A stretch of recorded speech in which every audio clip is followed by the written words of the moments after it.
E agora nós vamos entrar no capítulo 2, tá? Em que vai haver a descoberta da sodomia, que é o que todo mundo esperava. Eu sei que já tem 3 horas de live,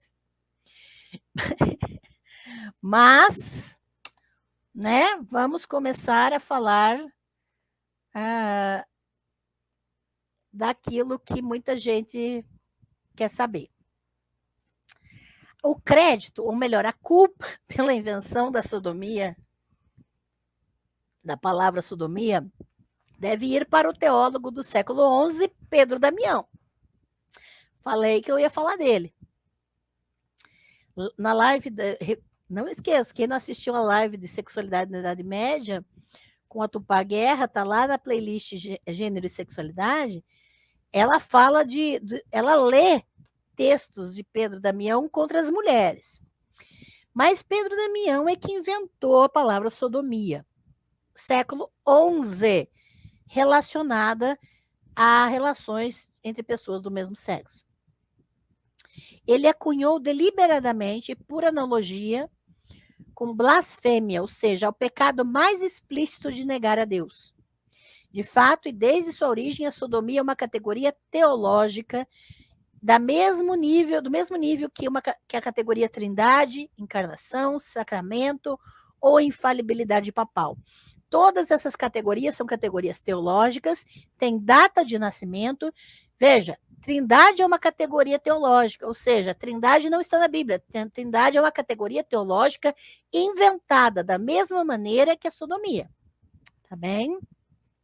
Então, a gente precisa localizar isso historicamente. Isso não é problema nenhum para a igreja cristã oficial, tá? Que é a igreja católica. Os outros cristianismos, eles vão, né? Vão simplesmente fingir de árvore em relação a isso. Mas é isso. Como categoria, a sodomia é ricamente investida com noções específicas de pecado e retribuição, responsabilidade e culpa. A categoria nunca foi concebida para ser neutralmente descritiva. É duvidoso que qualquer operação possa purificá-la de suas origens teológicas. Não há como tornar a sodomia objetiva. É sempre subjetiva, gente. É sempre, você vai ter que analisar contexto, ok? A criação do termo por Pedro Damião é o resultado de longos processos de diluição e condensação. Esses processos vão tornar quase inevitável a existência de um termo abstrato para esse tipo específico de pecado, tão especificamente estigmatizado. Um processo vai diluir a leitura da história da Bíblia hebraica sobre a punição de Sodoma. Então, primeiro se dilui a leitura da história sobre Sodoma, que é uma história complicada e perturbadora, que a gente já tratou numa live específica, então está aqui no canal. Só que o que a teologia cristã vai fazer? Vai simplificar essa história até que se tornasse a história da punição de um único pecado. O pecado que poderia ser chamado eponimicamente o pecado dos sodomitas.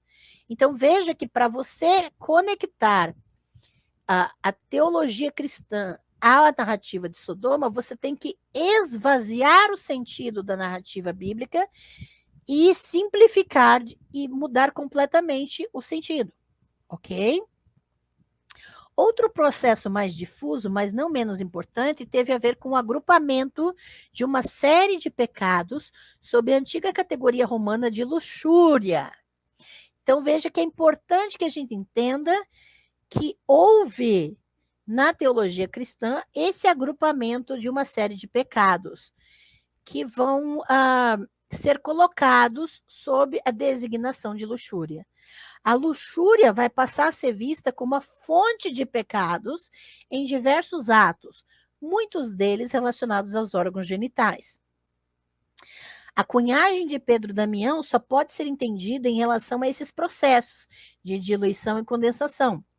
O essencial a ser observado nos processos pelos quais a sodomia foi produzida é que eles primeiro aboliram detalhes, qualificações e restrições para permitir uma simplificação excessiva do pensamento.